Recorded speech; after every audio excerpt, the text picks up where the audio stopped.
All right. Welcome back, folks. Connecting Dots 2 here for our 6th year anniversary of the Fukushima meltdown. A lot of new subscribers here recently on my YouTube channel. I'd like to say hi to all the new subscribers. So if you happen to be catching this live, hang out in the comments and I'll come to those questions a little later on in the show. I want to start from ground zero and I got a big announcement, special 6th year anniversary live show with a big special announcement. Before I get into the special announcement though, I want to start from ground zero, the beginning of this whole Fukushima meltdown, and not necessarily going into the specific details, although like I said, if you hang out here, if you have some questions, I'll get into your questions. But first I want to start off the show with, you know, a large segment devoted to the gamma spectrometer, because I believe it's one thing that I've noticed. There are a lot of people that are interested in the facts and the truth when it comes to Fukushima. However, there are very few YouTubers who will provide you with the truth. And I've also noticed that there's unfortunately a lot of people that don't necessarily have the, you know, the funds or the wealth to be donating, or actually the people that donate. It's one thing I noticed back in 2011 when I did a cross-Canada radiation tour. I bought two radiation detectors, 2 Geiger counters, 2 different types, a digital analog one, and one of them had a military probe worth over $3,000 with a probe, and I drove back and forth across Canada. Before I left Vancouver Island, I should be specific, that's where I live here. You can see that in one of my recent videos, the thumbnail, Fukushima Exposed. I live on this island right here, right on the west coast of British Columbia, Canada. I live in the city of Victoria. I'm just a couple of minutes away from the beach. However, in 2011, this is why I'm on the Fukushima since day one. By the way, if you're wondering, you know, it all makes sense to you now, right? Japan's right across the way here. Okay, I'm on the little island right, specifically right here, and there's Japan. So we had a journalist. I'd shared the video because I was there from day one when the tsunami hit. And I shared some video that one of the nuclear journalists had reported. You know, he says, this is before we knew it went into a meltdown. Just as I caught him live, I think it was 2 days after the tsunami had hit the plant. And during that live broadcast, he happened to mention that, you know, he says, I hope this doesn't go into a meltdown because I'd hate to be at one of my most favorite places in the world. And he happens to say, guess where? Oh, you got it. Vancouver Island, British Columbia, Canada. I'm telling you, my jaw just about dropped. I live right in the city of Victoria on Vancouver Island. That night, I remember I called up my daughter's mother, you know, and I tried to warn her, but unfortunately, they wouldn't listen to me, you know. Even a friend of mine who's, him and his wife were expecting a baby. I tried to warn him, of what was going on. And in the end, unfortunately, his daughter came down with a thyroid problem. And that's only about 2 weeks after they brought her home from the hospital. They had to bring her right back in the hospital. And turns out she had to have an operation, and now she's taking these thyroid pills for the rest of her life.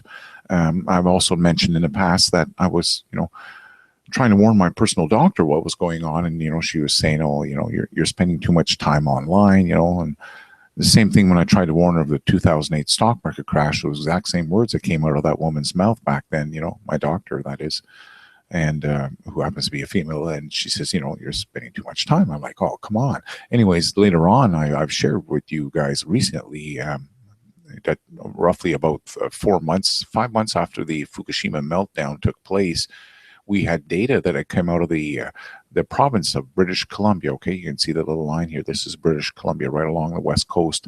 And I happened to mention when I was in her office, I said, oh, did you hear about the latest infant mortality death rate? She says, yes. She wouldn't even look at me because I've been warning her of this stuff. I said, so that you realize, that it spiked up by 62% within 3 months after the meltdown. She says, yes, we're aware of that. She says, I'll tell you another thing that you're probably not aware of. 6 months prior to the meltdown, in the province of British Columbia, we just started a brand new program to try and lower the infant mortality death rate. SIDS syndrome? Yeah. They had just started a new program 6 months earlier. She says, not only were we're expecting to see lower infant mortality death rates, but to see it spike up by 62%. So then I went on to start to explain, it has to do because of the DNA cells, how they're splitting, and the younger you are and the quicker. She says, yes, I understand.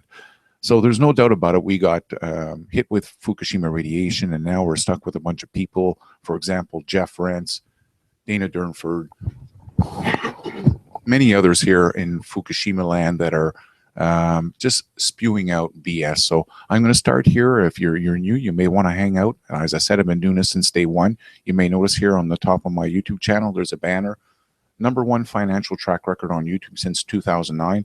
That's because my original YouTube channel was named Connecting Dots 1. So #2 was actually my backup channel. And if you go take a look at the date, I'm so lucky that I backed it up, because back then I did this move to back it up pre-Fukushima. Oh yes, roughly, what? You got it. Like 12 days before the meltdown took place, I decided to open up a backup channel called Connecting Dots 2, and I'm so glad I did, because as Fukushima meltdown took place, my Connecting Dots 1 YouTube channel, because I've been doing the economy stuff since 2009, that's why I got the banner up there. I've got the #1, I've got the best financial track record. I don't want to get off track, but I'll get back to that, because some of you would like to help contribute towards this gamma spectrometer and all of this. Hang tight, you'll have an opportunity here. I don't want to get sidetracked. What's important is, as I was doing the economic stuff, I was forewarned that, hey, you sound like a real truther. You want to open up yourself a backup channel, because YouTube has a tendency to delete your channels. I'm like, oh, no way. So I went out right away that day. I remember these immediately when I was told in 2011, February 28, I went out that day and I immediately opened up a backup channel and I started uploading my videos there. So if you go back in my video playlist, that's one of the things you'll notice. You'll say, oh, look at that. The guy originally came out, he was making videos on silver and the economy. And then like that, in a heartbeat, I changed over to Fukushima. I realized that it was the #1 disaster. I had to watch this up front. I've shared with you folks before, my father was a retired firefighter. He was a firefighter for 37 years. I was in the Boy Scouts. I was one of the top Boy Scouts. I knew all about fires. I understand smoke, jet streams. I'd done the math. I listened to the interview on CBC News. I recorded, I shared it on YouTube with everyone. I said, look, at even the nuclear journalist happens to say, if this goes into a meltdown, he'd hate to be at his most favorite place in the world, Vancouver Island, British Columbia, Canada. Like I said, folks, I was so concerned back then that I went out and bought not 1, 2 Geiger counters, because I know how it is when it comes to YouTube. Even myself, as I used to research conspiracies and stuff, and I still do, in fact, but I always look for credible sources of information to back up what's going on. More recently, you may have heard all the Pizzagate stuff. I didn't hop on that one. As soon as I researched it within the first 20 minutes or so, I'm like, oh, maybe it is real, but there's not enough evidence here, and I'm going to look like an absolute fool. And you may know now, just recently, Alex Jones is actually getting sued over that one, because he came out, the fear mongering, spreading this bullshit. That's why I call them the fake news, disinformation YouTubers. You want to stay away from that.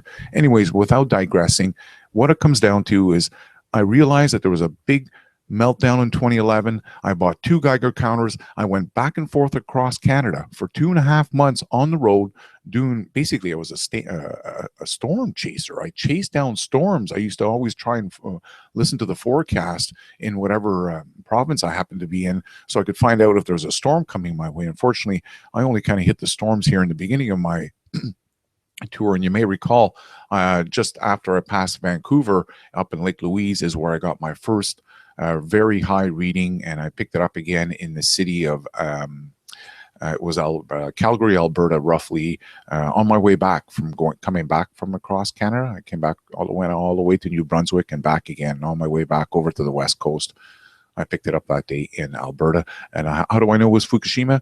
It was the first time that we had Health Canada actually admit, oh, our Geiger counters over in Calgary have just picked up Fukushima fallout. I'm like, wow. And that was roughly about 2 weeks after I got home from doing my Fukushima tour. It was in the news. I'm like, wow, that's amazing. I just happened to be there, and that's the same day, or I wasn't 100% sure, but because they didn't give the exact date, they just said blah, blah, blah, blah. We'd found it in there. I'm like, oh, wow, I'm pretty sure it's the same day it was there. So long story short, what it comes down to is you guys want data. You want proof, right? I know you do. And oddly enough, if you've been listening to many of the people on YouTube, you're probably already aware that they've said my entire West Coast, especially this ebb and flow tide here in the Strait of Juan de Fuca. I don't know if you heard about the Strait of Juan de Fuca, but the Strait of Juan de Fuca is world renowned for its ebb and flow tide.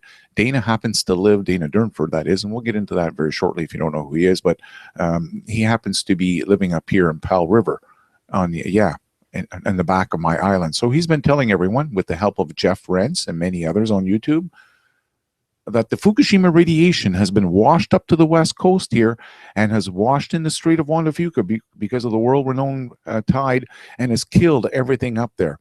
Absolutely false. I went right down there to the beach with myself with my camera. You can see this footage. It's all posted here on this website. 10 months ago, I went down. That's a half-hour video. That's from just 10 months ago. I went back there a year before that. So I've been tracking the exact same area. There's nothing's changed. You go check out the video. You'll see for yourself. However, what's important is that Dana and the rest of them have been telling you that everything is dead, except what? There's no sampling, there's no data, there's no results, there's nothing. People say Dana's doing a great job. I'm like, wow. I guess if you consider investigating for Fukushima using a video camera sitting in a boat 25 feet offshore, zooming in on the beach and telling everyone that everything's dead because of radiation, if you consider that real science, then don't look into a gamma spectrometer. Don't watch this video. Heck no. It's going to be too much of an eye-opener. So I'm not into that fraud. I want data. I want a track record. I want to be able to trace what's going on, and I'm the only one who's speaking about this gamma spectrometer. So like I said, this show, let's start off from ground zero. So we already got an idea here how long I've been on YouTube, and we're going to go back to Dana for just a moment, because he's actually having his own Fukushima Meltdown 6th-year anniversary live show. Now, here's the odd part. I mean, I don't know if you listen to this, and I don't blame you if you don't, because it's an absolute waste of time. But just listen to hear what he has to do, what he's here for, apparently. Okay, something backfired here. I'm not quite sure. Okay, here we go. 17, I'm Dana Durnford, your host, the nuclearproctologist.org. We're going to do, for the 6th anniversary of Japan's melter reactors, if necessary, all day, question and answer. And we're going to try to answer as many questions as we can. If we can't answer it, we'll tell you that. If we don't know the answer, we can't show you the documentation.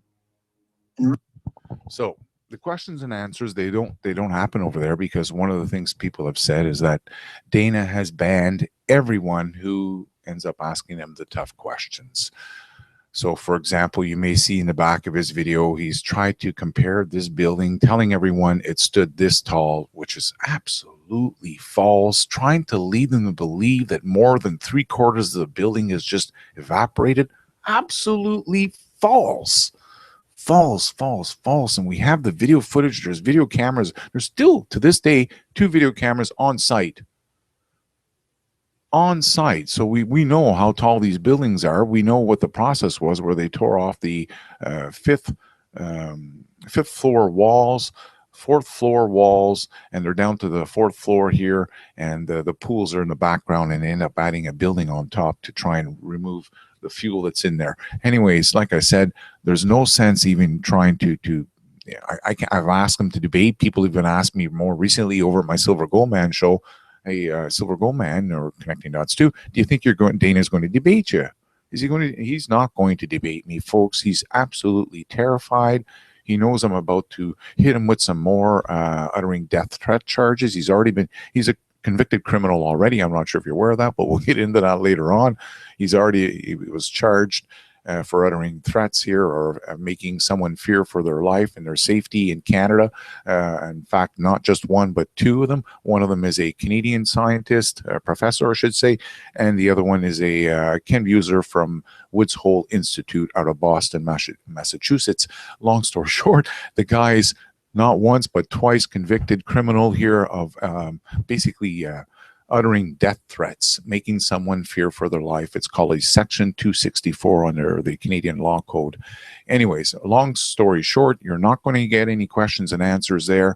You'll have to hang tight. I'll get into them a little later on. But first, I want to start off from the beginning. So one of the things you may notice, and I can't post them all there, unfortunately, but on the side of my YouTube channel, the fraud and disinformation YouTubers, there are an awful lot of them. I highly, and I'll repeat this again, I highly recommend you go click on see all. These people are all interconnected at one time or another. It's disgusting. And even like just going back to RT News, and the reason I'm going back there is because it's the other thing I've mentioned, is they quite often, that corruption club, they end up on RT News. Or, one of the hosts from RT News will end up on their show. I've been doing this since 2009. This is not by accident, okay?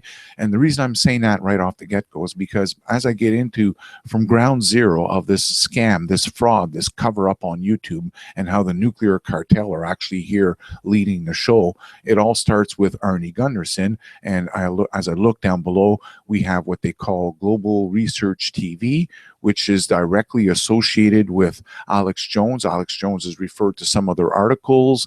I've mentioned before in my past videos how Global Research TV had reached out for me to try and get me to join up with them and be their poster boy. Yeah, putting up posters up on telephone posts on Vancouver Island. I'm like, yeah, I don't think so.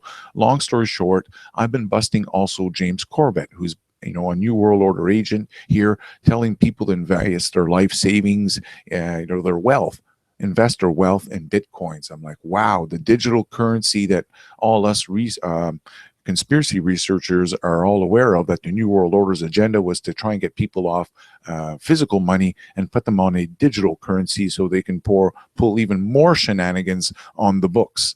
That's right. Does that make sense to you? I hope so, because that is their goal. So I've been calling out the Bitcoins, and it's odd that we have a video from 5 years ago when this whole Fukushima meltdown took place with James Corbett interviewing Arnie Gunderson.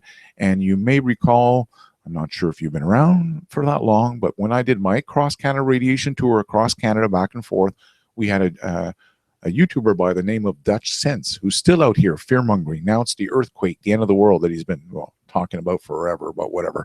I don't want to get sidetracked. What's important is when Fukushima meltdown took place in 2011, dutchsinse jumped on the Fukushima topic, And again, it was another way to milk the system to get more funds. And he told folks he was doing a radiation testing all across the USA to the West Coast. Well, the only problem with that one was the fact that all he did was atmospheric testing. His Geiger counters were not precise Geiger counters. They had either not an extremely wide range to read, in which many cases those aren't very precise, or his other one, his inspector, had one of what they call a big pancake face that gives you, higher numbers than normal, and they weren't very good. And unfortunately, the other thing that many people had realized is that he was only doing atmospheric sampling. That's right. That's like just going outside and turning your Geiger counter on.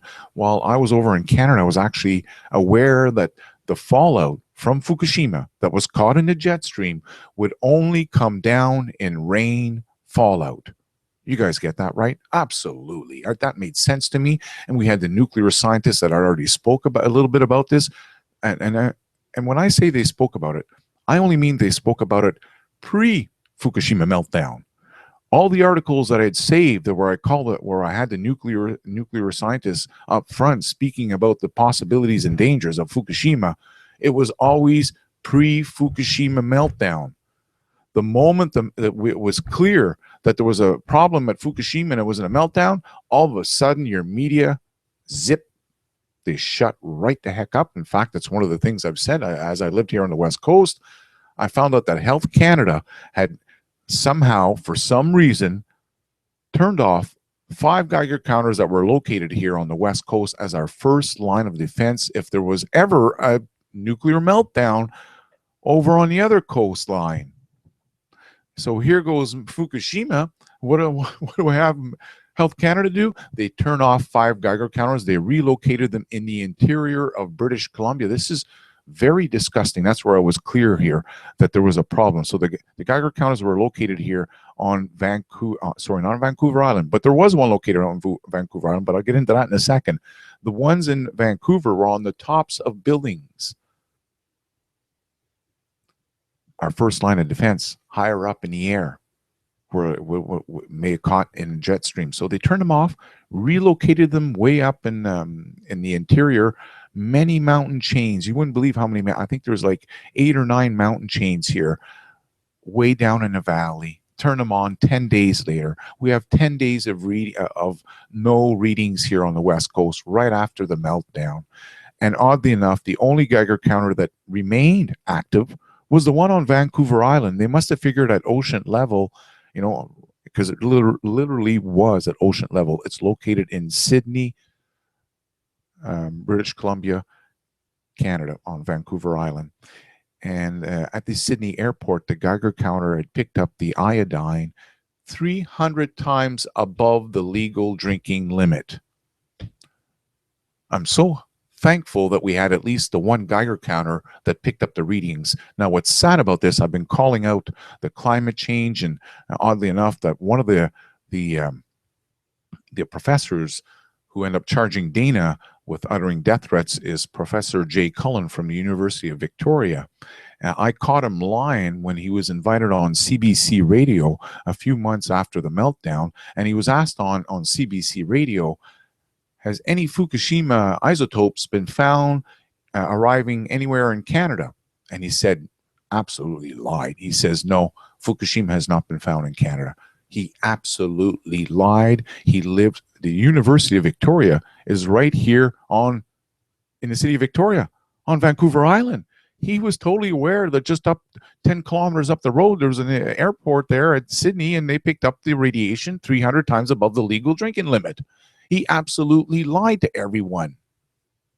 In fact, if you're around back then, you may recall that in the Ottawa Islands, there was a manager of a band, a native band up there, Native Americans, and they were, the band manager was out fishing off the West Coast when the Chernobyl meltdown took place. It was Chief Harry. I can't remember his last name, but I do remember the story, what he shared with us. He was out fishing that day when Chernobyl went down, and he had his marine radio on, obviously, in case there's ever a storm that rolls in. He happens to hear, guess who? the Canadian Coast Guard calling up to one of the lighthouses up at the end of the island to let them know to disconnect the rain gutters, the spouts, because it collected the water into rain barrels. He was told to disconnect the rain spouts. Yeah. Why? Because of Fukushima fallout coming down in the rain. So the band manager, Harry, I wish I could remember his last name. Harry, maybe Henry, went back to his hometown. As soon as he got to shore, he called up the Coast Guard and said, hey, I happen to hear your message to the Coast Guard, or sorry, to the lighthouse today regarding the downspouts and disconnecting them. That's because of this Chernobyl meltdown, right? Oh, no, we never gave that message. They totally lied to him on the radio, on the telephone. He's not stupid. He knows damn well what he heard. So what he did is, instead of go ahead and giving that drinking water to his band, because there's a lot of rock here on the West Coast, so there's not a lot, you have to be careful with your water essentially. And we get some dry summers, and essentially they have a reservoir up there in that community. And the band manager, after hearing what the Health Canada had said, he decided to have the water tested from his drinking reservoir, and guess what he found? You got it. Chernobyl fallout right in his drinking water. So we had the government back then covering up with Chernobyl. We do have some data that came out later on. They'd end up testing, well, we can't see it on the map here, but northern Canada's up here, the Arctic, and they checked out the Inuit, checked them for Chernobyl fallout, and guess what? The Inuit tested positive for Chernobyl fallout. So we have a bunch of liars here. And one of the things I've said before is, in my Fukushima playlist, I'll get into this Fukushima killer exposed, because this is important. If you're interested in this topic, you need to get informed. And I am your ground zero guy, the guy who's been doing it since day one, the guy with the financial track record, and it's only increased since 2009.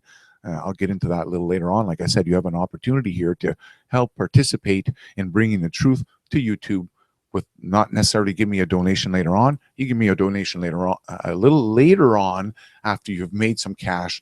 Like I said, I'm here to help the truth movement. And what's important is, we had the Food and Drug Administration come out in 2014.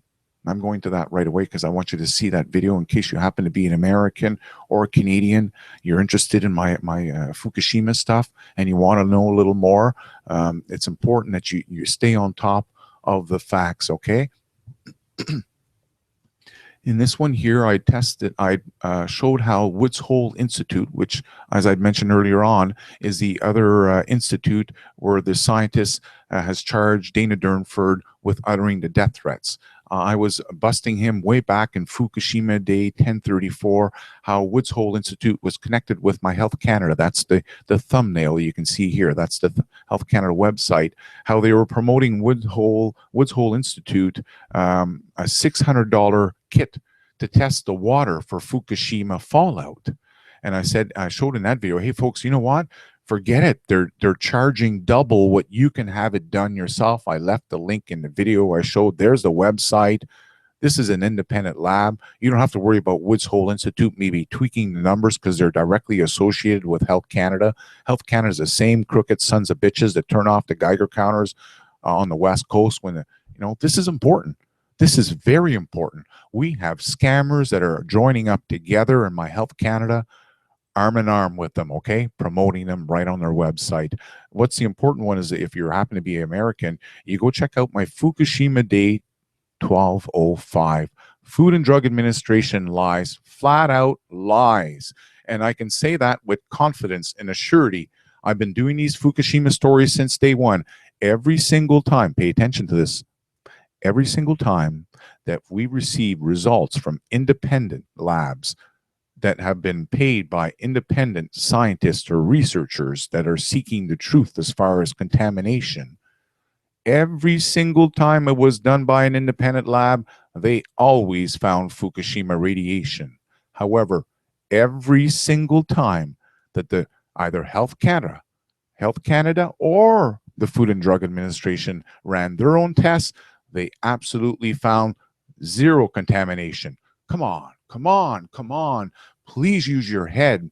Please, please, please go check out the video. I'm not full of shit. I've been following this since day one. We have a big, big cover up. You can see here on Fukushima Day 1101, again, going back to my Vancouver Island, you can see that little Strait of Juan de Fuca. They found that there was radiation found on a Canadian beach by the BC Simon University. How did they find the Fukushima on the beach? They did testing. Again, this is the reason why I'm making this video. I got a big announcement coming up. You guys are interested. You want the truth. You want the data. The people on YouTube that are collecting all the donations or promoting the fear do not have any answers. They don't have any testing, even though they've promised many times in the past. No one's ever done any testing. I'm the only one who's ever done anything close to any type of fallout testing. You can see that here in Fukushima, the day 560, okay? Fukushima rain fallout in Vancouver, Banff, Toronto, and Ottawa. Long story short, I'm going to get into the strontium-90 and the testing, because this is what we need. But first, I'm going to continue on with the other information. So, as I said, if you want to check out those videos, they're all in my Fukushima Day playlist at Connecting Dots 1. Connecting Dots 2. I almost said Connecting Dots 1. All right. So next up is going back to Arnie Gunnarsson. Again, we're at ground zero. We're starting off from the beginning. In the video at the very top, Fukushima fallout reaching the west coast of Canada and USA. During that video, if you decide to go listen to it, we get to hear how Arnie Gunnarsson, this is the first time, because he did it another time a little later on, but this is the first time he announced on CNN Live that they had done 60 days of air sampling in the city of Seattle. And during the 60 days of sampling, they found that the average person in Seattle was breathing in 5 to 10 hot radioactive particles per day per person for the 60 days of the testing. That doesn't mean after 60 days it all went away. He's just telling you that during this, first 60 days that we found that you're breathing in on average 5 hot radioactive particles. If you lived a sedentary life, he said. If you worked outside and you had an elevated heart rate because you had to be physical, you could be breathing up to 10 radioactive particles per day. They're called fuel fleas, these hot radioactive particles. The reason why they're called fuel fleas is because it's not like a regular radioactive isotope that's in the form of a liquid or a solid that needs to, hook a ride on a piece of dust or, fall into some liquid so it can be tossed around and moved around and radiate. These fuel fleas are essentially like fleas. They're able to bounce around on their own power. Bing, bing, bong, bing, yeah, on their own. So what happens is this is obviously of great concern. Should it not be? Well, go listen to the video, because not only did he not come right up front and just say, when he was asked by CNN, Larry King, live, is this something that Americans should be concerned about? The answer should have been yes. We need to evacuate Seattle at least. We need to monitor the air in other cities. What's happening in California, I don't know. I only have the results from blah. That's not what we have. Instead, what we have is a typical politician ramble. Blah, blah, blah, blah, blah, blah, blah, blah, blah. And at the very end, he closes it up with a politician lie. And that's why I've been telling my friends that live on the West Coast that they need to remove their shoes off and leave them at the door and wash their vegetables to protect themselves. I'm sorry, folks. When I heard him say that stuff, I'm like, whoa, whoa, whoa, whoa, whoa, whoa, whoa, you're lying here. That's not true. And how do I know that? Because back when Fukushima was taking place, like I said, I've been making these videos since day one. There was a retired nuclear employee who'd worked at on Lake Ontario, Oswego nuclear plant, the Oswego nuclear plant in USA. He'd worked there for 13 years, and that's what his job was: containment. Anytime there was any type of leak or whatever, he worked on the containment crew. I'll never forget that night. In fact, I used to have these nightly Pal Talk shows. On top of making videos during the day, I'd have a Pal Talk session for about 2 hours every night when the meltdown was taking place. And hundreds of people would show up. And I remember that night when we got the news that, that they'd found this 5 hot radioactive particles per person per day. the guy said, it's like, wow. He says, these are what they refer to as fuel fleas. And he says, if that's the case, that's not good news. He says, when I worked at the nuclear plant, you only need to have, breathe in one fuel flea, and it would show up on the monitor when you try to walk back into work the next day. And he says, you got your pink slip, you're fired. You can't work there at the plant when you got radiation in you. So he says the only way to protect yourself, listen to this, this is important here. That's why I've been calling out Arnie Gunderson for a long time. Fake activist. Misled people on American media when he could have told them the truth. The guy in the show that night, he says the only way to protect yourself from a nuclear hot particle, a fuel flea, is to have a positive atmosphere. This is similar to what takes place in a operating room. They have a HEPA filter that blows air that's been run through the HEPA filter, which is what they happen to use at a nuclear plant. Actually, it's a UCCLA, if I'm not mistaken. It's even a notch higher than a HEPA filter. Anyway, so he says the only way you can do that is to have that room run through filter, and it's blowing nothing but this filtered air. So if you happen to open up the door or enter into the operating room, the air, it wants to get out. So any type of fuel flea would get blown back. And he knows this from, like I said, he worked on the containment crew. He was speaking from experience.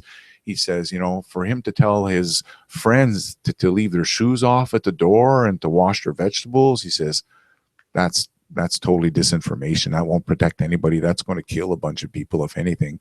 So I've been calling him a killer for a long time, and it's nice to see that a lot of other people on YouTube have began doing the same. And you know what? It doesn't matter. There's a lot of other people that are part of this Fukushima fraud and are also responsible for death and for misinformation. So we're going to get into Kevin Blanch, because guess what? It's March 11th, and he's what? He's having an anti-nuclear energy event. I'll share with you the video. And I have to be careful, because Kevin can't wait to hit me with a copyright strike. I've proven in the past that he's never came down with cancer. I've been watching his videos since day one when he began making these. Well, it wasn't day one of the meltdown, but a couple of days after, whatever. He started making these videos. And then at one point, I think it was about 3 months, 4 months after the meltdown, 5 months, he comes out making these ridiculous claims that he's come down with a rare form of cancer, AML, leukemia. And we're like, that's impossible.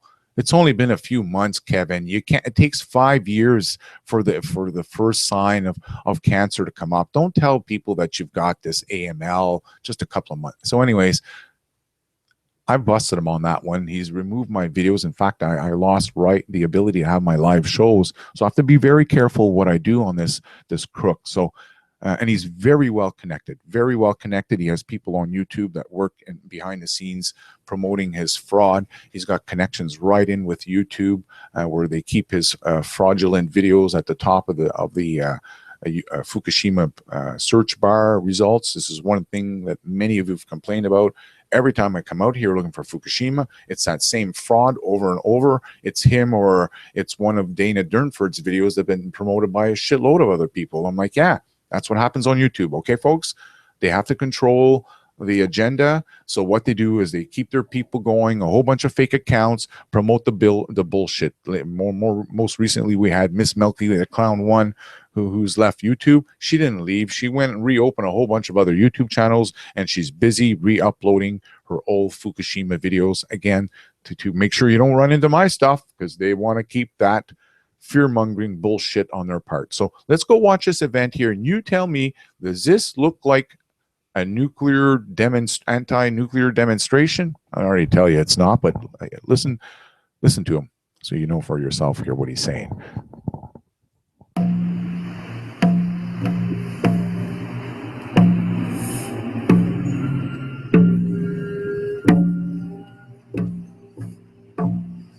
Okay, what I want to do first is I want to raise the quality, raise it up to 720, because one of the things I noticed is that the video had started off, it was quite clear, and then he hits the building across the way and the image gets all fuzzy. So let's see how this goes.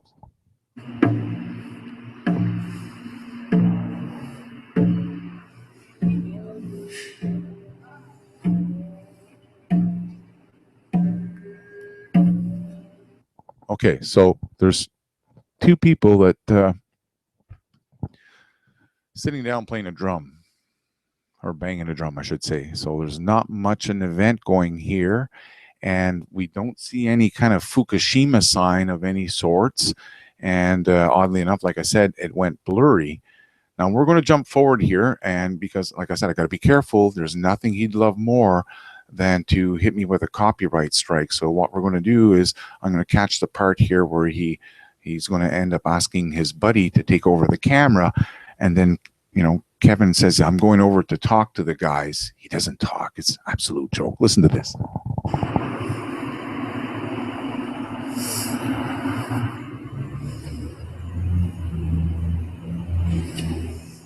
Hold the camera. I'm gonna go talk to Shawnee real quick. He says, I'm going to go talk to Shawnee, but he doesn't go speak to him. He walks up here and he realizes these two, the guy in the green shirt is actually, they're saying goodbye to each other. Then you see, he wants to participate, but they're not into him.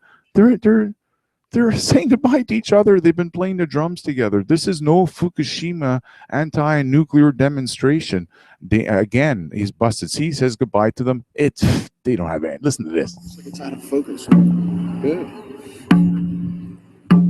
That's the radiation. The outlook's got it out of focus. So did you hear that? His buddy says, the camera seems a little out of focus. He says, yeah, that's the radiation from Diablo. The Diablo nuclear plant is leaking so much radiation that it's making his camera. Yeah, I mean, I couldn't make this shit up anymore. Listen to it again here. Looks like it's out of focus. Good. That's the radiation. The outlook's got it out of focus. So yeah, that's the radiation from Diablo. So he ends up going around here.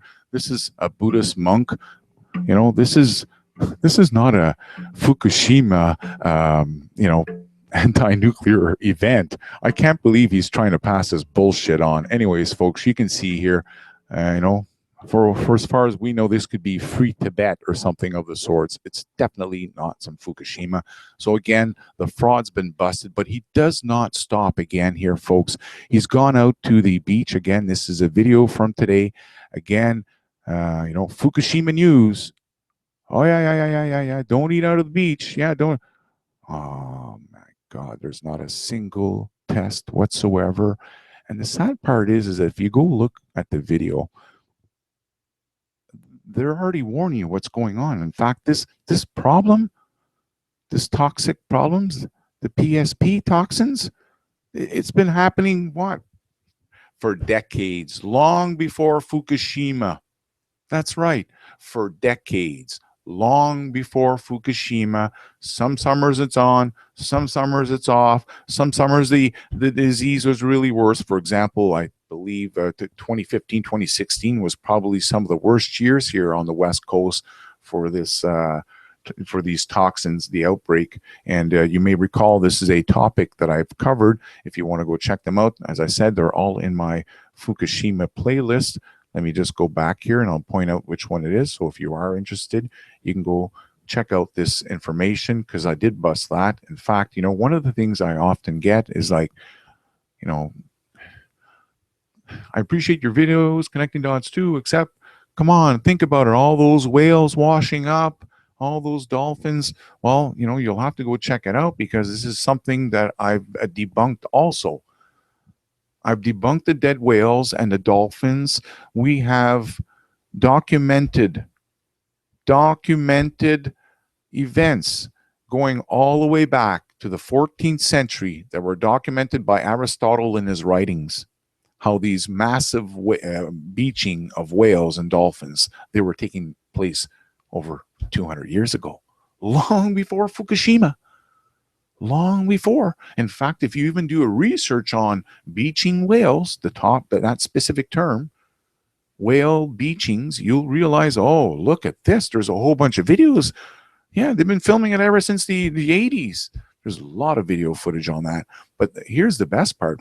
I actually, in that video, pointed out how the U.S. Navy had put a warning out in 2011 that they were going to do a 5-year Pacific War exercise where they're going to be testing all types of new weapons, deep sonar submarine blasting bombs, all sorts of things. Obviously, they're not going to tell us. It's the Navy. But they did tell us that they were going to kill millions of Pacific marine life during these 5 years. They admitted before they even started that they were going to kill millions. Anyways, in the video down below, you can see this is where I made the story on the Pacific blob, the heating of the ocean. The ocean got really warm in these areas, and that's why we had these toxin explosions on the West Coast. I hope you get in, you go check this information out. It's all at my Connecting Dots 2 YouTube channel. But what's important, going back to this clown, again, there's no testing. There's no data.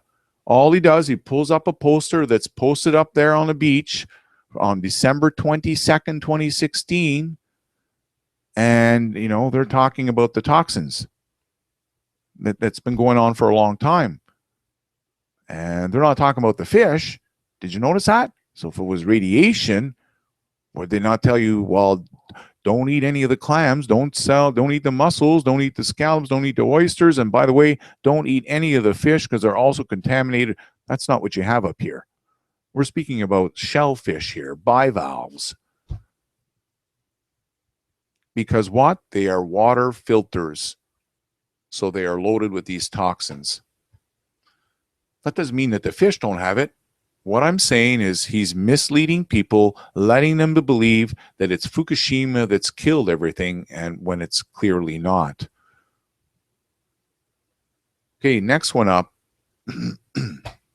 Well, he's at the tide pool again. He's like a Dana. He hops around. And again, go watch my video where I actually do an investigation of the tide pool. And although I'm not going to claim that I know all the marine species, I stop long enough with my camera for you to have a glimpse of what's taking place. And I point out, for example, oh, well, here, right here, all of these are called gooseneck barnacles. They're all closed down right now. Remember, this is one of the things I keep telling folks. I mean, the rocks that he goes to are the ones that are most exposed to the sun and the wave action. They are the ones that have the least amount of marine life. Did you get that? Because you'll notice the same thing when you go check out my videos, as well as the video where I went to Dana Durnford's beach. Oh, you don't know about that one, eh? Again, folks, I'm very proactive. So when Dana was telling everyone that the Fukushima had killed everything on the West Coast, what I did is I went right up to Dana's beach. You can see the video up here. That's only 8 months ago. Look what it says in the title. Fukushima, Dana Durnford, Kevin Blanch, Pacific Ocean genocide scam busted in 24 hours. It actually took me less than 24 hours. It's 1 hour and 8 minutes, jam-packed of marine life that was found right on Dana Durnford's beach. Like I said, he does not want to show people what's going on the beach. Go watch the video. That's the way you inspect the beach. That's how you find the starfish. Not by going around at the areas where there's 100% strong wave action. You can even see the rocks here. This is strong wave action, which is the reason why I'm pointing out the gooseneck barnacles, because guess what? Gooseneck barnacles, they rely on that moving water. They rely on it. They have like a fan. If you go watch my videos, I've actually videotaped them. In 2014, when I went down to the beach, I should look, see those are called gooseneck barnacles. They have this little fan thing. They try to collect the nutrients in the water while it moves by them with the wave action. So it's important that you know what's going on here and why these types of species, marine species, live at certain areas and they're not in others. He'll never point out like the different types of marine life here down below. You can see the color of them. Anyways, I don't want to get into that. What's important is, again, it's improper investigation of the coastline. He has no before and after pictures. And when I mean before and after, I mean pre-Fukushima of the exact, not along the same beach. I mean the exact same spot investigated pre-Fukushima and investigated after Fukushima on an ongoing basis. I'm the only one who's got video tape from all the way back in 2014, where I've gone to the same places in 2014 and 2015, or sorry, 2016, 2015 and 2016. So you go check that out. But what's important here, let's listen to Kevin's latest garbage again. In California, look at them. Completely stark dead, like I said, we're in San Mateo County. Nothing. No. Whoa, did you see all the gooseneck barnacles on that last one? Hold on a second. I don't know if you guys caught that, but he goes over here for a second. Let me just turn this down here because he's quite loud. Right there, the mother lode. Can you see them? It is loaded, absolutely loaded with gooseneck barnacles. It's too bad he doesn't go in close with his camera because, like I said, at low tide with not much water, all the crabs and all the starfish, they're either, well, most of the crabs are back in the water. They can't stay because all the seagulls and all the other birds, they come and eat them. So they've all run down into the water. And if you're a starfish, well, you're stuck up in some nook and cranny somewhere or eased into a corner of a rock. And you'll only know about this stuff if you go and watch my videos where I went to Dana's Beach. I showed to folks that's how this is how you find the marine life. This is how you investigate a beach. So let's listen up the rest of his garbage. Now, people can say whatever they want about my style, my language, or how I do it. Who gives a fuck? You know, I'm pissed off. You know? How much death do we have to see before you get mad? I guess maybe when you go on a bone marrow transplant, they give you 2 months to fucking live. Oh, no. So there he goes again, lying about his bone marrow transplant. Absolute lies. Do not buy into his bullshit. He's not going to walk this stuff and investigate it like I do in my videos. And it's on that he says, how much, did you get that part? How much death are you going, did you hear that? You know, how much death do we have to see before you get mad? Whoa. And I'm like, okay, that's a good one. How much death do you have to see before you get mad? Okay, let's this is a great segue because let's get right into the late Jeff Palco. You can see his name there up in pink. This is important here because they tried to play a quickie on people and change his name, but we'll get into that a little later on. What's important is that you get to listen to a person who ended up taking his life over this Fukushima stuff. Like I said, this video is going to be groundbreaking for many of you that don't know what's going on YouTube and have been caught up into the fear mongering. So hang tight. I'm going to share some information with you from a person who happens to be the largest donator. Did you get that? The largest donator towards exposing the radiation from Fukushima on the West Coast. Unfortunately, we've never seen a single result. So let's listen to, I think it was the second last video before he took his life in December 24th of 2014, roughly about 4 or 5 months after he gave the money, or sorry, he lent the money to Dana Durnford and Kevin Blanch, and it's disgusting what they did to him. So I'm going to let you listen to it for yourself here. This is Jeff, the original Punisher. Today I'm going to provide an update on what Kevin Blanch and I agreed to when the GP No Regrets Fund was set up. What we shared here initially when we set the fund up in June of 2014. Since all the information's out there, I've got nothing to lose here. So I'll share what we established for our contract between one another. So first off, I want to share I'm a disabled artist. I've been on long-term disability for 8.5 years. Going to share some of the details that Kevin and I agreed to prior to receiving the monies from me, and his guarantee as a friend and a experienced hedge fund manager on what he would be able to do and accomplish with the money I provided him. So, okay, did you get that? He lent them the money because he was told by Kevin that Kevin was an ex-hedge fund manager. That's right. He worked the financial district. He was going to borrow a little bit of money from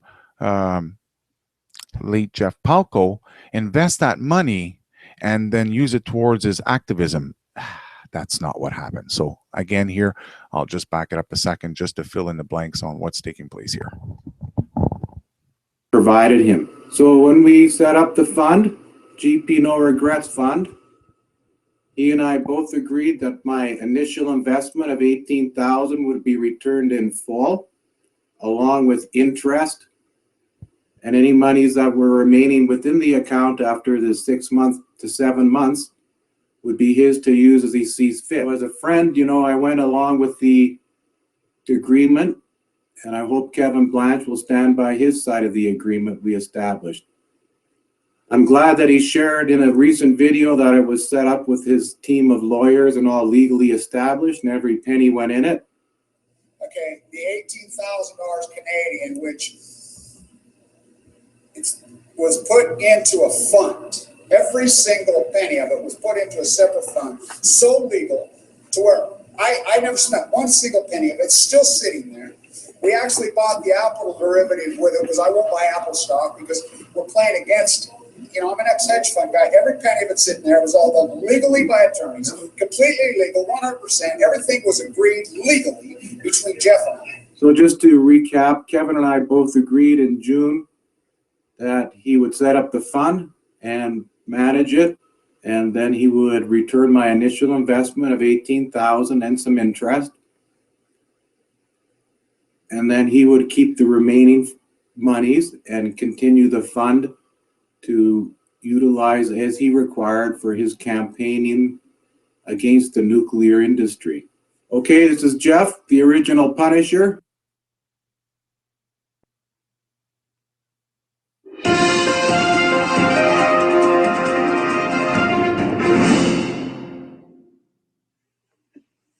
This is Jeff, the original Punisher. Today is November 19, 2014. After waiting for 6 months for Kevin Blanch to provide me with a GP No Regrets Fund account statement to prove to me it's all legally set up and established, I get nothing. So that would indicate to me, after I've done some thinking, that there isn't one, regardless of all the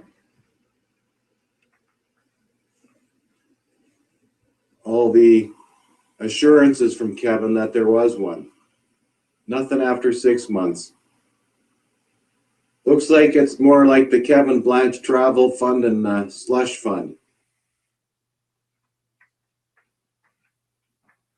It's important I do this video right here. Very important I do it while I'm here in Austria. By the way, I'll be headed to Budapest on Thursday. I'll be there Thursday for a little bit, off to Prague, then to Berlin. That's so Budapest, Prague, Berlin. I'll keep dates posted. If you need any details, check with Thomas Thomas Ackerman. Now, for Ackerman, Kevin Blanch in Copenhagen. Some friend he turned out to be, right? Oh, I got a knife in my back, a tear in my eye, sadness in my heart.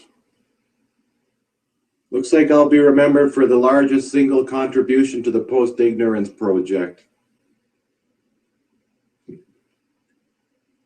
Wasn't my intent with him, but that's what it worked out to be. So I can't cry over the spilled milk there because it's gone.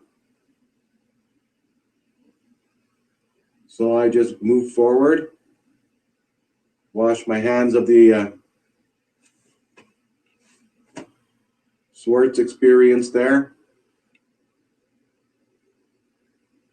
and carry on. That's the painting that Kevin had painted in Jeff's garage in the summer of August 2014 when Jeff paid for a plane ticket for Thomas Ackerman. You know, it was actually painted here in the Palco studio with him, myself, and Ackerman in June. There's the painting there. I try to get folks to get a petition going so we can get him to sell that painting, get the money back to Jeff Palco's son. That's the email I received from Jeff Palco's biological mother here. As you can see, she says these thieves caused him much anguish once he realized how badly he had been scammed, and this contributed to his death. The contributions and investments resulted in financial problems from which He did not think he could recover, although he did take some steps to try to consolidate with other debts, but gave up and lost his will to live. He was in no condition to make rational decisions while addicted to prescription meds. Jeff Palco, folks, if you're the first time you're watching this, what she's speaking of is her son had hurt himself at work 8 years prior. He hadn't worked in 8 years. He'd been sitting at home on heavy painkillers to help him deal with his spinal injury, his back injury. And, that's why she's saying he was addicted to these prescription meds. She says in better times, he was very careful with his money. He was not a wealthy man, not having worked for more than 8 years. So these people took advantage of her son. And that's why she says, they're sick. They're absolutely sick. So that's the death here that's really pushed me to really take a proactive approach, along with the help of other people that, this person here that sent me this article here, give me a fine name. He's another guy who lives on Vancouver Island. We care about the ocean. I mean, there's a lot of people here make a lot of money off the ocean. So it's important that we're not getting a bunch of lies. And it's disgusting here that we have people that are on YouTube pretending to be ex-hedge fund financial managers, accepting money from people, scamming them, and none of the other YouTubes will talk about it? Really? Really? What's going on here? I can see there's a lot of views. That's uplifting. It's nice to see that many people actually came out to the website. Because this is not the amount of people that sell on the videos. That's the amount of people that came out the website. So this is grabbing a lot of attraction. So he's, he's a plasterer. His entire life, he was a plasterer for over 35 years. Blanch plastering. You can see it right there. Kevin Blanch plastering, 1977 to present. He never worked in the financials. He absolutely scammed them. So here's the checks that Jeff Palco's brother had sent me in 2014. He was very disgusted what had happened to his brother. So he sent me the checks to let me know that he was actually his brother. I'm like, okay, I believe you now, and oddly his name was Kevin Palco. So I receive emails through Jeff Palco's email account, but it was actually his brother, his older brother, Kevin Palco, who was concerned that his brother had been scammed out of his life savings. So he started sending me some info so I could share it online with people. I'm like, wow, okay, people need to see this. So that was one of the checks, but you can see the email down below here. This is, again, like I said, this is Jeff Palco's older brother had access to his brother's account and went through the emails and found out that at some point, his younger brother had sent an email on July 11th, 2014. You can see the dates there to blanch2@gmail.com saying, hey, Kevin, I've contributed to date $18,500 towards this investment fund, more than any other mother tucker alive on this earth. The other stuff, that was for you to use as needed. So the other stuff, again, it's money. This is on the topic of money. So the other stuff was for him to use. And we do know that when Kevin Blanch had gone out to visit Jeff Palco in the summer of 2014, Jeff had actually paid for a Apple iPhone. So it's odd. We had just a few minutes ago hearing from Kevin Blanch how he's playing against the Apple, and then turns out, he hates Apple so much that he got disgusting, eh? Anyways, what's more disgusting, as you can see, Jeff's wondering, hey, I'm interested in that money. How much of it actually made it into the investment fund, the GP No Regrets fund? He says, I sent it in the following series: $2,500 check, $10,000 check, $6,000, with a total of $18,500. He says, I'm looking forward to seeing what happens. Keep me in the loop. Can you imagine that? And back then he had faith in me. He was building these soup boxes. That's why he says soup boxes are on the way. He totally suckered him. And then just a few minutes earlier, you hear him speak of, Thomas Ackerman. Again, Thomas Ackerman, another fraudster on YouTube, telling folks he makes these paintings for what? He sells them apparently for $60,000, $50,000, $75,000. And here he is on YouTube, fear-mongering the bejesus, promoting the frauds, and accepting money from a person who can't afford it. Like I said, they all knew that he was on a disability. So did I back in 2014. I was speaking about. I'm like, oh, look, can you imagine these guys are scamming this guy? He can't even afford it. He's not even working anymore. I didn't know to what degree they were scamming him, but I did know that he had sent them some cash. So it's disgusting. I have another piece of evidence here. The one below is, this is from the Royal Bank. It's a statement that shows that Jeff Palco, although he didn't have any money, he was on a disability for the last 8 years, he had a home. He worked his entire life up until the day he had an accident. He bought himself a home. So he went out and took a lien. That's right. He took out a lien on his home for $16,576 and sent that money to Dana Durnford so Dana Durnford could buy a boat. You see it at the top? That was back in August 2014. So Dana could buy a boat to do testing for radiation on the west coast of marine samples. That never happened. Jeff died December 24th without ever hearing the results from a single test. So I hope you understand that's why I'm adamant about raising this gamma spectrometer. If I could call it the Palco spectrometer, I would. But I'm not out here to pimp his name, but you god darn right, I'm going to be making sure that I keep mentioning to Jeff Palco and how he donated, cost him his life. And eventually he won't even be here when I do pull out the test and show to everyone what's going on. But I will remember this person and I won't stop. It's something I was warning way back then. There's a comment right there to Kevin Blanch before he banned me. My YouTube channel back in 2014. I said, Kevin Blanch, you stupid ass. The only actual credit belongs to a man who's not able to stand with us because he committed suicide after he realized he'd been scammed. So forget about sugar, you bullshit fraud. You guys are done. I won't stop. I won't stop. You got it, brother? I won't stop until everyone on YouTube is fully aware of you frauds. I made that promise back in 2015. I have not stopped. In fact, I made the promise in 2014. This is where the page was taken from, even though this thread is from 2015. Here's the disgusting part.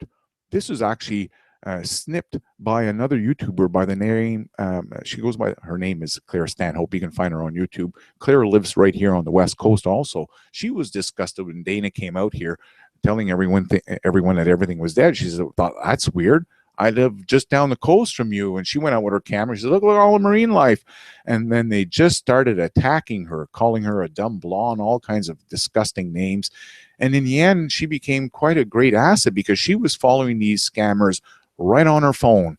And at some point, she caught them in Thomas Ackerman's comment section.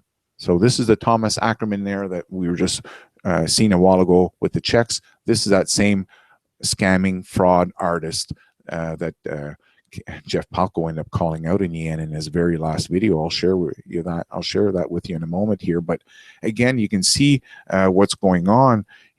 Kevin Blanch is coming out and he says, by the way, well, I imagine that's what he meant to say. He says, by the way, Jeff owes me money. I never got any money from the liar. He cost me $1,000 by baiting me up there with his bullshit. It cost me $1,000 for my plane flight. He never paid shit. That's what I'm like, whoa. Can you imagine he's saying that? When I actually have the evidence that shows that, oh yeah, he gave Thomas Ackerman and he gave Kevin Blanch money. They all had cash. We know that aside from the $18,500 that he scammed from him, he also got other stuff. So for him to come out and say that he never received a dime, wow, that was just disgusting, disgusting, disgusting. Just listen to this person. Just listen to this. I'm so glad others have jumped in here and made these videos so you guys could hear what kind of foul language. This is the people that are supposed to represent the truth movement on YouTube. And this is very similar to what I call out, what's his name? Alex Jones. Behaves like a teen. They're set up there on purpose, okay, folks? This is we're being had here by these scammers. So listen up to this guy, how he speaks. You fucking wolf, fucking mass murderer, fucking blitzer. Sanche Gupta radiation's good for your practice. Oh, we know who you fucking are. We know who you fucking rats are. And anybody that does not believe the Pacific Ocean is dying and it is being annihilated right now, anybody that does not believe that, you are one ignorant fucking fool. Okay, I can't play it too much. It's rather disgusting. I'm trying to think here. I wanted to share with you at a certain point. He talks about who cast the first stone? Don't you sit the fucking. Oh, here we go. Who cast the first stone? Don't you sit in the fucking glass house, fucking rat fucking basement and throw stones at me, motherfucker. Don't even. Do not underestimate me. Do not underestimate my fucking army. We are fucking. Oh, are we on the right side of the fucking truth? I'm not waiting. You can't take the light from me. Fuck no, you can't take the fucking life from me. You will never take the fucking life from me. You can try with all your fucking might. You think I'm in the basement, some fucking fat little pudgy 30-year-old fucking rat boy in his 7th grade fucking hall managers fucking regurgitate screenshot piece of fucking shit. Think again, motherfuckers. You think you're gonna shut me down? My army knows who we are. Fucking 90% of my fucking army will never make a comment in a million fucking years. Yeah, because he has no army. Like I just showed you his anti-nuclear event. A lost cause. I was trying to find there was a segment where he talks about here we go. Drought, fucking a drought. Sea lions fucking shaking, fucking dying, fucking starfish gone. 90% fucking gone. Hey, you just think that happens? Yeah. I'd like you to come to your fucking house and fucking drag your little fucking rat faggot ass out. How would you like me to come and drag you out and say, oh, go upstairs and tell your mama a faggot knocked your fucking teeth out? Whoa. Yeah. So that's the type of activists that people are donating money to. I hope not. And what's disgusting is that he's raised all these funds. Not a single test has ever come out.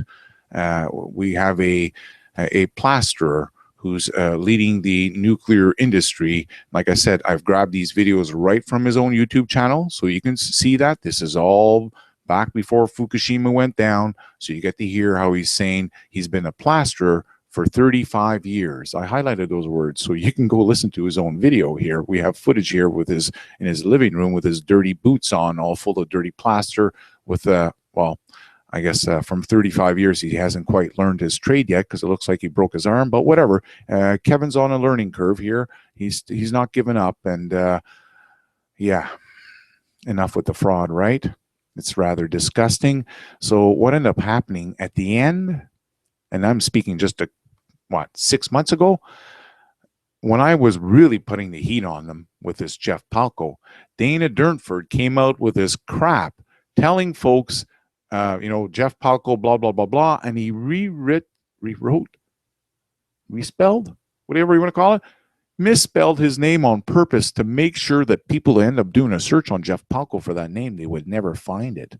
I'm like, that's really weird, with all these interactions they've had with Jeff Palco, they don't even know how to spell his name properly. They absolutely do know how. Okay, folks, they know how to spell his name properly. So this is the part here. This is the very sad part. This is the very last video that Jeff Palco uploaded before he took his life. I'm going to share it with you, and then I'm going to go into the big announcement that I've been holding back here and go to your comments. So if you have any comments, I'll get there shortly. Let's listen to Jeff Palco's very last warning. For those of you that are new, pay close attention as he mentions how Dana's going out there with a boat that he paid for. There's no science, no before and after pictures from the exact same locations, yada, yada, yada. Jeff had realized he'd been scammed, and he's giving you a heads up. Hey, welcome back, folks and friends. Collecting Dots 2 here. We are... Okay, hold on a second. Let me fast forward to his speech. Here we go. Own words. words, so you get to hear it for yourself. So the GP No Regrets Fund was never established, never set up. So that means Kevin Blanch is no friend of mine. He stole my money from me and never followed through. So Kevin Blanch, no friend of mine. Now let's think about the ring here. We've got a ring of Fukushima fairy tales going on, just like a mushroom ring. Fukushima fairy tales. Dana and his boat trip. What's he actually doing for science? Absolutely nothing. All he's doing is driving around in his boat that I paid for, taking pictures underwater and showing them on the web. There's no science there, no Geiger counter readings, and no photos taken prior to show before life on the rocks he's checking out.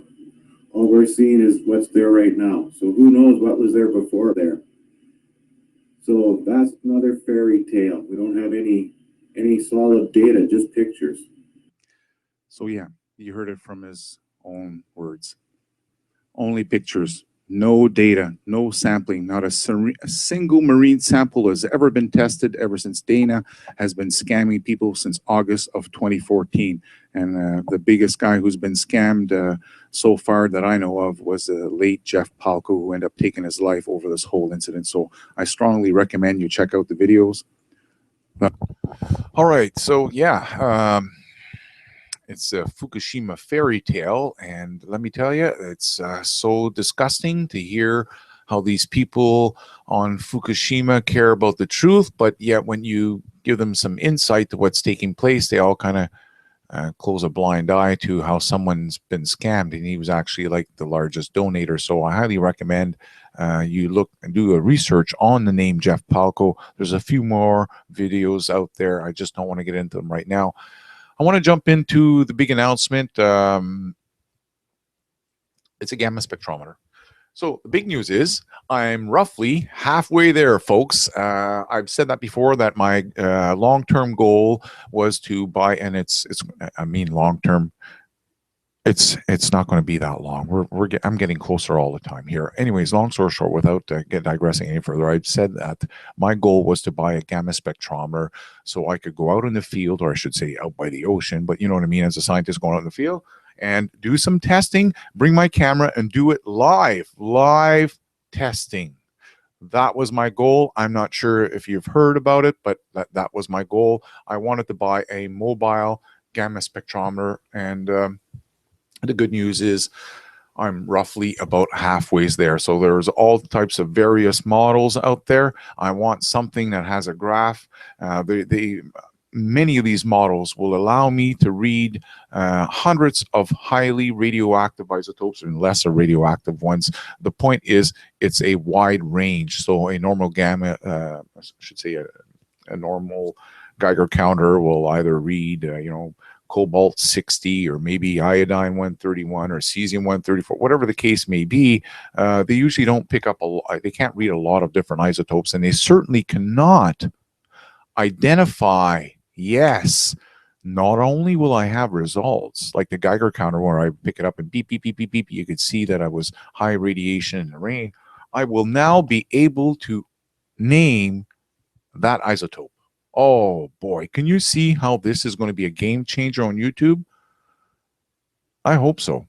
If you haven't seen it, hang tight. Like I said, you may hate me for maybe not being as much of a fearmonger as the rest of the people on YouTube. But one thing I do know is that you folks want data. You want tests. You want results. So I'll be the guy on the West Coast running around with his machine, and I'm not necessarily saying this one or this specific unit, but I will be at some point in the very near future, because things are speeding up here, I will be buying a gamma spectrometer, and I'll be going out to the West Coast to do live sampling with my camera, with my video camera, and I'll tape the whole thing live, no editing. That's one of the things people said when we're watching Dana Durnford's videos. It was always editing, chop, chop, chop, chop, none of that stuff. If I happen to pick up a mussel or a clam or a piece of crab or salmon, whatever it is, I will stick it in the tube, put the lid on, and everything will be videotaped from the moment I pull that, that shellfish or pull that fish off the rack at the wholesaler, because it's one of the things I said. I've got access to a fish warehouse here right on the west coast in the town of Tofino. I've got another fisherman in the city of Nanaimo. That's on each side here of Vancouver Island. Nanaimo is closer to Dana's hometown, so if that area is devastated, I'll be able to do some live testing there. I'll actually go right up to Dana Durnford's hometown. Yeah! I'm going up to Dana Durnford's hometown with the gamma spectrometer. We're going to pull out some live samples right on the shoreline. We'll test them. I'll share with the results for you live. There'll be no funny hocus pocus bullshit with me. I'm a straight shooter. People know that. That's one of the things they appreciate. There is no bullshit with me. You folks want the truth, and so do I. Okay, so that is a goal, and that goal, I got to tell you, is I'm getting closer than ever, and that's the good part. I'm about to get in with you folks, because as I said earlier on, if you want to participate and maybe not necessarily donate right away, but maybe make a little bit of money on my calls and then donate after, because this is what's happening over at my other YouTube channel, The Silver Gold Man. Yeah. I kid you not, things are moving very fast over there, and I'm sure many of you appreciate, you want some truth. Sorry, that's not the right one. This is it. So essentially, you guys want some truth, and what I'm doing is I have the gamma spectrometer funding going on. So I don't receive a whole lot of donations here at Connecting Dots 2. It seems like the majority of the people that listen to my videos or happen to come across them are mostly been, you know, the boogeyman's already in them.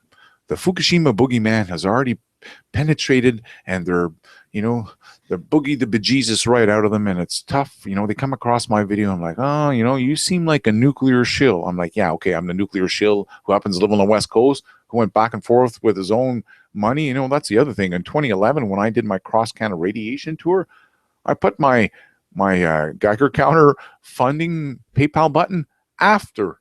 I said to folks, I said, hey, I'm going on a tour. I'm buying 2 Geiger counters with my own money.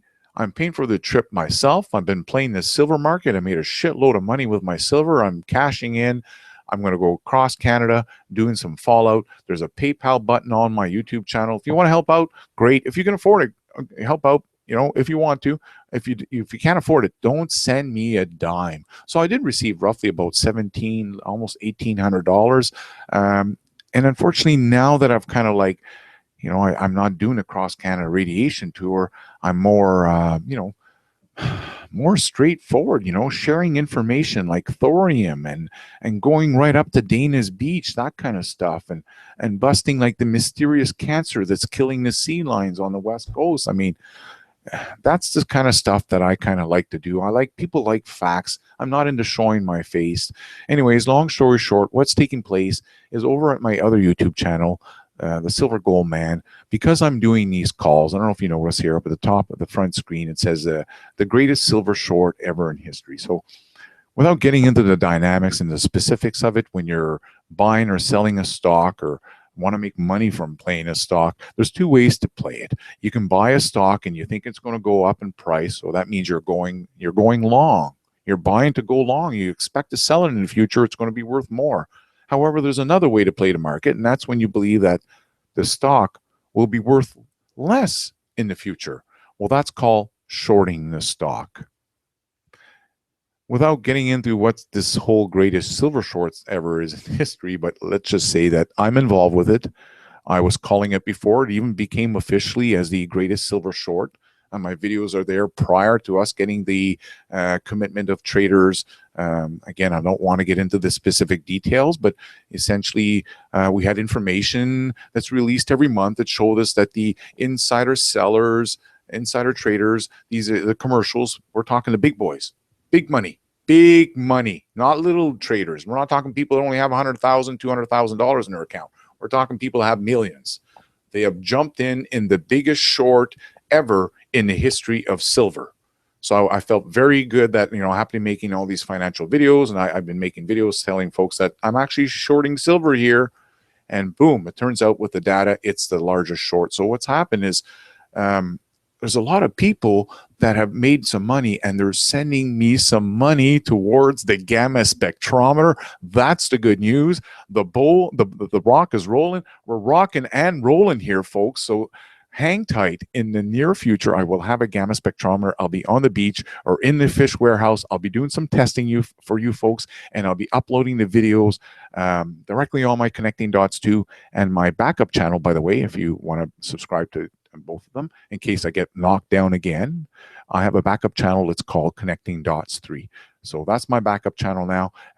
If you want to follow my financial stuff, I'm over on my other YouTube channel is called the Silver Gold Man YouTube channel. You can check that one out if you want, if you're interested. And if you end up making some money on the short, well, then you can help me with the funding of the gamma spectrometer. Again, if you have no cash, don't send me a dime, please.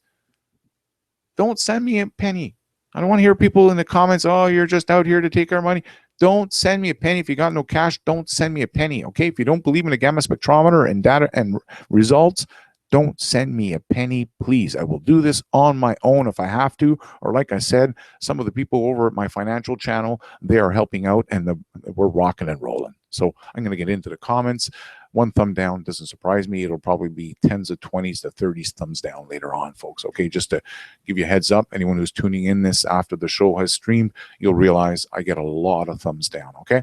That's because Dana and company have a lot of YouTube channels, fake ones, and they use those channels to thumb me down. Okay, let's get into some comments here. Hello, I love your vids. You're welcome. Greeting. Silver Standard 5, nuclear proctology, then Durnford. Have much Google connections? Why? Google love him? Yeah, Google loves him because he's part of the cartel.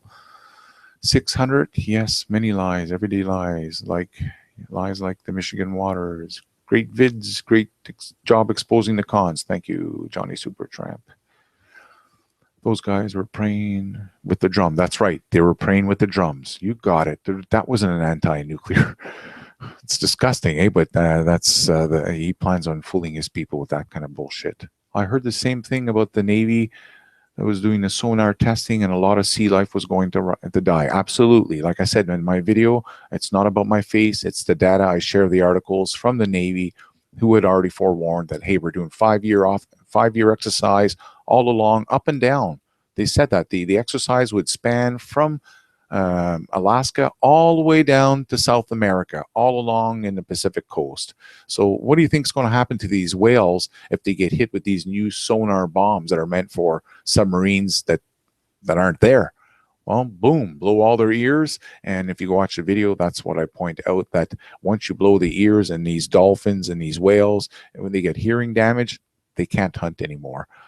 They lose the ability to even navigate the waters. Okay. Dana has a live show going right now. Yes, that's correct. Connecting Dots 2 should go on. I can't go on Dana's chat. That's he's banned us. That's what I started at the beginning of the show. I was saying, you know, he wants to have a show today on the 6-year anniversary and to answer questions and, you know, answer some questions. But we've all been banned. We can't ask him any questions. Okay, and the technological world wouldn't be able to handle it. We would be sent back to hunter, survivor, gather stone. What's he talking about now? Lear power plant. It will be like Fukushima times 10. Oh, I don't know. Is YouTube in the game? Yes, it is. All very emotional stuff. Looks this. Okay. Is Kevin Blanch a fraud? Absolutely. The nuclear proctologist and nuclear and Alex Jones is all in the game. Yes. So only CNN good news? No, CNN is absolutely fake news. Did you not get that? That was the point, that they promoted Arden Gunderson, who gave out bad news to Americans. Anyone who steals from someone is vulnerable and gets away with it without believing you. Divine Creator will deal with them. Okay, well, in the meantime, we're here dealing with them, right? So Muslims and nukes are okay. What's he saying here? What's going on? Did anyone hear me say that shit? I said the thorium, guy. Why are you saying that? I never even spoke about Muslims. I don't even know why you're saying that. Justin Trudeau, 700 million for Muslim apes and old whites dead off, no money. Yeah, I know. I realize that. I hear from my friends all the time. Congrats on getting closer to your goal. Yes, thank you very much. Thank you. Nice to hear you're into it. Why wouldn't you rent a spectrometer so you could get? I don't think you can rent them. And what am I going to rent something for years? Come on, guy. I live on the West Coast. If you go watch my Fukushima videos, I spoke about the German mock study of a Fukushima nuclear plant, the GE Mark One. They did a mock study, a mock meltdown, and the study had shown that there would be a spike in strontium-90 around the 1,000-day mark of the Fukushima meltdown. So if you go into my Connecting Dots 2 video playlist and do a search on, you can do it right up here, Fukushima Day 1048, I believe was the first day I received. Oh, why is it not going? 1050 maybe?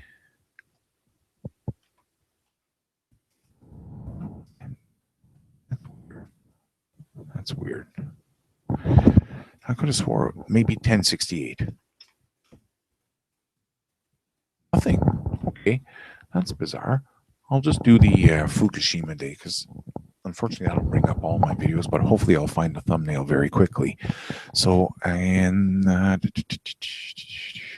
the way, anyone who believes in this alternative, this is when I was going easy on Dana 3 years ago. Anyone who believes in his reactor 4 fake images, go watch that video. That's 7 minutes long, and that one there, I debunked him here again. Okay, this one here, Fukushima Day 1046. So in that one there, I showed the images that the Swiss embassy had released, and I speak about this strontium countdown. I was the only guy on YouTube. Like I said, I'm on top of my game. I've been doing this since day one.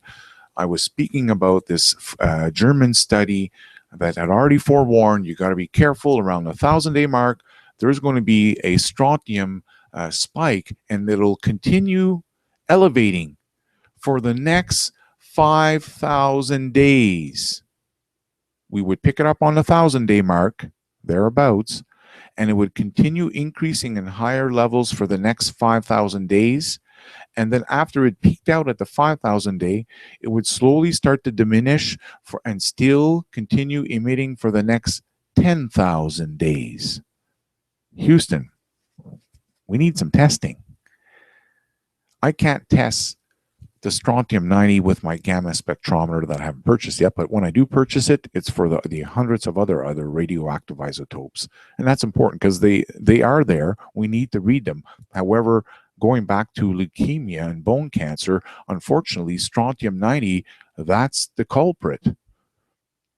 The strontium-90 mimics your calcium. So I have to pay for those tests out of my own pocket. They're $300 independent lab tests that I have to do. I'm not spending my money on it right now. I'm waiting for it to bioaccumulate, I guess, make its way over here to the West Coast. Okay?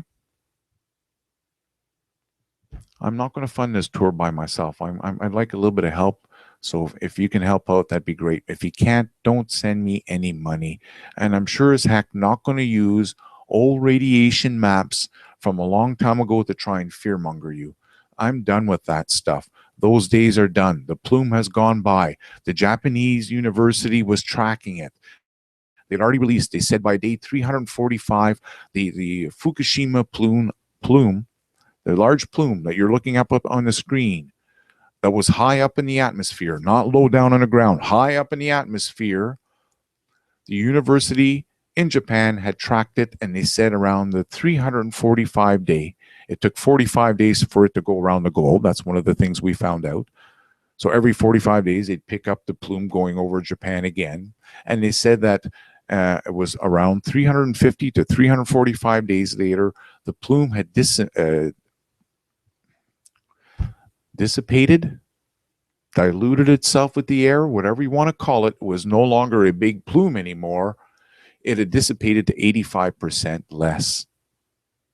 So I'm not saying it's not up there. In fact, that's one of the things I have learned since I've been following this, is that most of the atmospheric nuclear testing that took place in the 50s and 60s, a large portion, of the majority of that radiation is still up there in the atmosphere. So every time it rains, you may get some of that old radiation coming down on you. Long story short, I'm not going to use any of these old maps. I want current data. And the reason why, as you can see, going back to the Food and Drug Administration, go check out the video. I make a good, strong case why every time, and I share the articles with you. The latest one was in January of 2014. We had an independent fish warehouse on the West Coast here in the city of Seattle.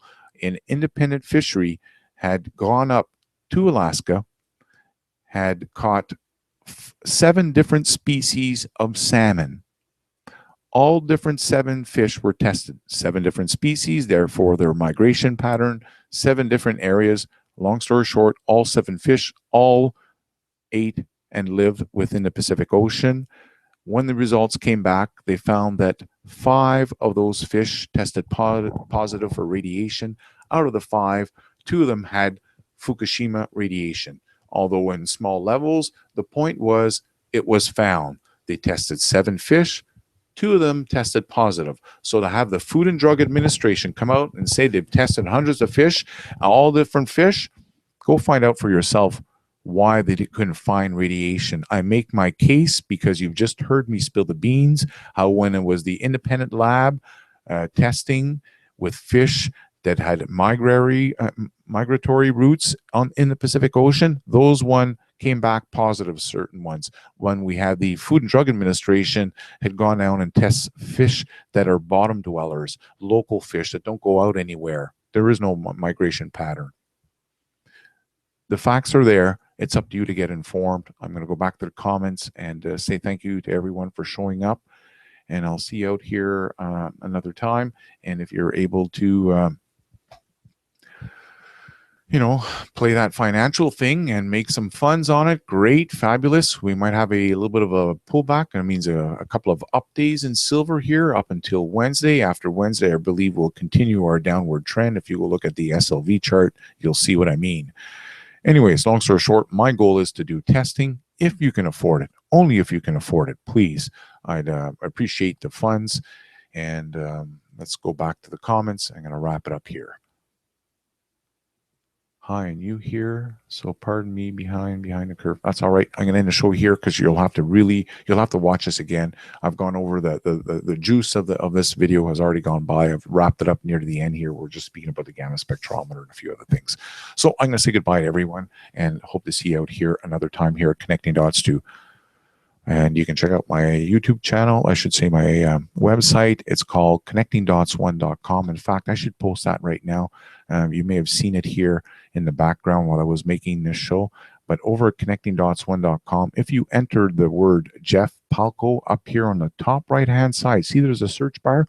You can enter his name, Jeff Palco, and you'll find all the evidence there and links to the various stories that I've saved up on Jeff Palco. Because we need some truth out here, and it's only by you sharing this information, getting informed, we're able to put a dent in these fraudsters.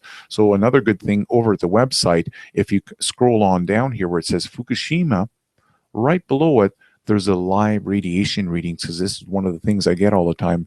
Hey, Connecting Dots 2, I don't have a reading, a good place to read, and these guys are saying the radiation's going crazy. I'm like, well, go to my website. You can click right there on USA Radiation Network, and these are individual Americans who have purchased, and Canadians. I can see here there's a Canadian here right here on Vancouver Island who have purchased various models of Geiger counters, and you can get involved if you want. The different models are listed right here. They tell you which one to buy, and you can set it up. I'm not going to get into the specifics, but you can set it up, and then they will your readings are broadcasted live.